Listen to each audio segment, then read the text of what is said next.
मुबारक हो बाबर आजम के जितने भी फैंस हैं उन सबको बहुत बहुत मुबारक हो, क्योंकि बाबर आजम को लेकर दो बहुत बड़ी खुशखबरी सामने आई है। यानी अब जितने भी बाबर आजम के फैंस हैं उनके मजे ही मजे है, क्योंकि बाबर आजम के जितने भी फैंस हैं उन सब के लिए दो बहुत बड़ी खुशखबरी सामने आई है। सो वो दो खुशखबरी कौन सी है वो आपके साथ शेयर करूंगा इसी वीडियो के अंदर। उसके अलावा जो मोहम्मद रिजवान पाकिस्तान के ओडीआई के कप्तान है, अब फाइनली उनको लेकर एक अपडेट आई है। यानी रिजवान अब ओडीआई की कप्तानी से भी हाथ धो बैठे हैं, उनको कप्तानी से फारिग कर दिया है। और जो आकिब जावेद है उन्होंने नया ओडीआई कप्तान फाइनल भी कर लिया है। अब नया ओडीआई का कप्तान कौन होने जा रहा है इसको लेकर भी बहुत बड़ी अपडेट आई है, वो भी आपके साथ शेयर करूंगा इसी वीडियो के अंदर।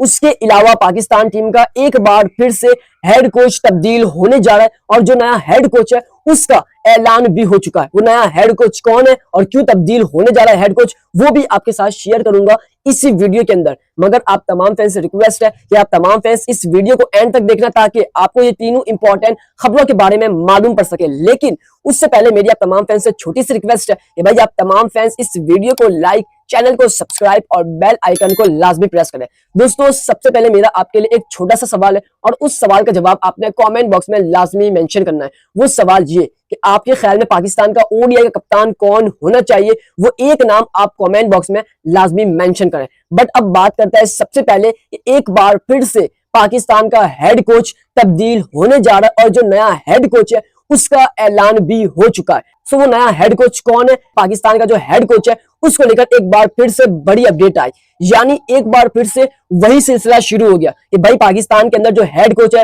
वो 3 सालों के अंदर लगातार तब्दील किए गए, पाकिस्तान के कप्तान लगातार तब्दील किए गए, और अब एक बार फिर से हेड कोच पाकिस्तान टीम का तब्दील होने जा रहा है। मगर ये हेड कोच पाकिस्तान शाहीन्स का तब्दील होने जा रहा है, और जो अफगानिस्तान के कोच थे उमर गुल, जो पाकिस्तान के साबिक फास्ट बॉलर थे, अब वो पाकिस्तान शाहीन्स को लीड करेंगे एज अ हेड कोच। उनको बड़ी जिम्मेदारी मिल चुकी है उमर गुल को, और वो उमर गुल अब पाकिस्तान शाहीन्स के हेड कोच बन चुके हैं। उनका नाम सामने आ चुका है, उनका ऐलान कर दिया है कि अब पाकिस्तान टीम को लीड सिर्फ उमर गुल करेंगे एज अ हेड कोच। तो आपके ख्याल में क्या उमर गुल को हेड कोच के अंदर पाकिस्तान इंटरनेशनल टीम में लाना चाहिए या नहीं, इस बारे में आपने बताना है। अब उसके बाद बात करते हैं कि जी जो पाकिस्तान का ओडीआई कप्तान है मोहम्मद रिजवान, उसको लेकर एक बड़ी अपडेट है। आकिब जावेद ने बहुत बड़ा फैसला कर लिया अचानक से। अब पाकिस्तान का जो ओडीआई का कप्तान है वो मोहम्मद रिजवान है, और अभी आप देखें तो ओडीआई सीरीज काफी टाइम से हो नहीं रही, तो अब आकिब जावेद ने अचानक से फैसला किया कि जो रिजवान है उसको ओडीआई कप्तानी से भी हटा दिया जाए, क्योंकि यही कहा जा रहा है कि जो रिजवान है उसकी कप्तान में चैंपियंस ट्रॉफी पाकिस्तान बहुत बुरी तरीके से आ रही। लेकिन उसमें रिजवान का भी कसूर है, पाकिस्तान की सिलेक्शन कमेटी का भी कसूर है, पाकिस्तान के बोर्ड और हेड कोच इन सब का कसूर है, क्योंकि जो पाकिस्तान ने सिलेक्शन की थी चैंपियंस ट्रॉफी में वो हम सब ने देखी। बट अब जो रिजवान है वो लगभग अपनी कप्तानी से हाथ धो बैठने वाले हैं, क्योंकि सोर्सेज से यही मालूम पड़ा कि जो रिजवान है अब उनके साथ एज अ कप्तान नहीं जाया जा रहा ओडीआई के अंदर। सो नया कप्तान कौन होगा, आकिब जावेद ने कौन सा नाम फाइनल किया है? 3 नाम इस लिस्ट के अंदर है, जिसमें से एक नाम फाइनल कर लिया है। सबसे पहला नाम आकिब जावेद ने लिया कि जो फखर जमान है वो पाकिस्तान टीम के ओडीआई के कप्तान बन सकते हैं। लेकिन चूंकि मैंने आपको कहा कि जो फखर जमान है उनका अब कैरियर एंड पे है, यानी 2 से 3 साल उनके बचे हैं, उसके बाद वो T20 ओडीआई से रिटायरमेंट ले लेंगे। तो इसलिए आकिब जावेद ने कहा कि हमें ऐसा कप्तान चाहिए जो पाकिस्तान टीम के लिए लंबे टाइम तक सर्व कर सके, और उस लिस्ट के अंदर फखर जमान मौजूद नहीं है, तो इसलिए फखर जमान को कट कर दिया इस ओडीआई कैप्टन की लिस्ट से। भले फखर जमान शानदार प्लेयर है, एग्रेसिव प्लेयर है, मगर अब उनके कुछ ही साल बाकी है, उसके बाद वो पाकिस्तान टीम को अलविदा कह देंगे। तो फखर जमान कट हो चुका है इस लिस्ट से। अब बचे 2 नाम, जिसमें एक नाम बाबर आजम का आ रहा है, और यही कहा जा रहा है कि बाबर आजम को भी कप्तानी मिल सकती है। मगर सवाल ये है कि बाबर आजम को T20 स्क्वाड से ड्रॉप कर दिया और ओडीआई सीरीज अभी हो नहीं रही, बाबर आजम प्रेशर में। सो इसलिए जो बाबर आजम है उसको पहले ओडीआई के अंदर उसको खिलाया जाएगा, ताकि वो अपना प्रेशर खत्म कर सके, उसके बाद कप्तानी का सोचेंगे। तो इसका मतलब जो बाबर आजम है वो भी ओडीआई के कप्तान नहीं बनने जा रहा है, उनको भी इस लिस्ट से काट दिया। और मेरे हिसाब से ये फैसला बिल्कुल दुरुस्त है, क्योंकि जो बाबर आजम है उनको अपने सिर्फ गेम पर फोकस करना चाहिए, क्योंकि वो वर्ल्ड क्लास प्लेयर बने, वो अपने बैटिंग की वजह से बने। जब से उन्होंने कप्तानी संभाली है तब से उनके ऊपर प्रेशर आया है। तो इसलिए जो पाकिस्तान के एक्सपर्ट, जो बाबर आजम के फैंस है, वो सब कह रहे हैं कि बाबर आजम को कप्तानी छोड़कर अपनी बैटिंग पर फोकस करना चाहिए। तो जो बाबर आजम है वो भी ओडीआई के कप्तान नहीं बनने जा रहे। तो आकिब जावेद ने एक नाम फाइनल किया, और वो नाम सलमान अली आगा है। यानी आकिब जावेद ये कह रहे हैं कि जो पाकिस्तान के T20 के कप्तान सलमान अली आगा है उन्हीं को ओडीआई कप्तानिंग दी जाए। और ओडीआई की कप्तानिंग क्यों दी जाए ये मैं आपको आगे चलकर बताऊंगा। सो ये अपडेट है कि जो रिजवान है वो कप्तानिंग से हाथ धो बैठने वाला है, यानी उनकी अब छुट्टी होने जा रही है। और ओडीआई के जो कप्तान है वो आकिब जावेद ने फाइनल कर लिया एक नाम, और वो नाम सलमान अली आगा है। क्यों फाइनल किया है वो आगे चलकर बताता हूं, बट आपने बताना है कि पाकिस्तान का ओडीआई कप्तान कौन होना चाहिए, फखर जमान, बाबर आजम या सलमान अली आगा या फिर कोई और। इस बारे में वो आप एक नाम लाजमी शेयर करें।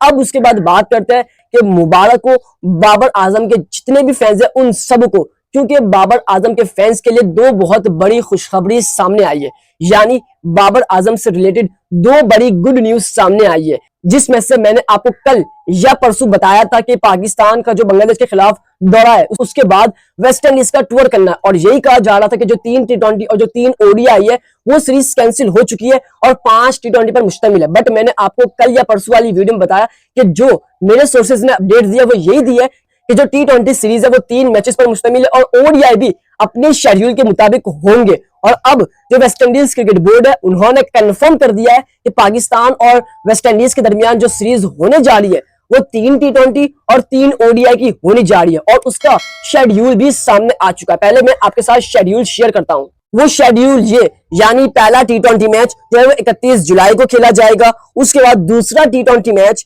2 अगस्त को, और तीसरा T20 मैच जो है वो 3 अगस्त को खेला जाएगा। उसके बाद बात करें ओडीआई की, तो ओडीआई सीरीज भी अपने शेड्यूल के मुताबिक 8, 10 और 12 अगस्त को खेली जाएगी। सो ये जिस तरह मेरे सोर्सेज से बताया परसों, तो मैंने आपके साथ शेयर किया। और अब वेस्ट इंडीज क्रिकेट बोर्ड ने ऑफिशियल कह दिया है कि पाकिस्तान और वेस्ट इंडीज के दरमियान 3 T20 और 3 ओडीआई खेले जाएंगे। सो इसमें सबसे पहले जो बाबर आजम के फैंस के लिए और जो बाबर आजम के लिए खुशखबरी है वो ये कि बाबर आजम आप सबको पाकिस्तान की जर्सी में 8 अगस्त को नजर आने जा रहे हैं, कंफर्म हो चुका है। क्योंकि बाबर आजम के जितने भी फैंस हैं वो डिसअपॉइंट है कि बाबर आजम पाकिस्तान के T20 स्क्वाड में नहीं है, और पाकिस्तान की जो ओडीआई सीरीज है वो आखिरी मंथ के अंदर है। बट जो अगस्त है अगले महीने बाबर आजम आपको स्क्रीन पर और पाकिस्तान की जर्सी में नजर आएंगे। तो ये बाबर आजम के फैंस और बाबर आजम के लिए एक बहुत बड़ी खुशखबरी है।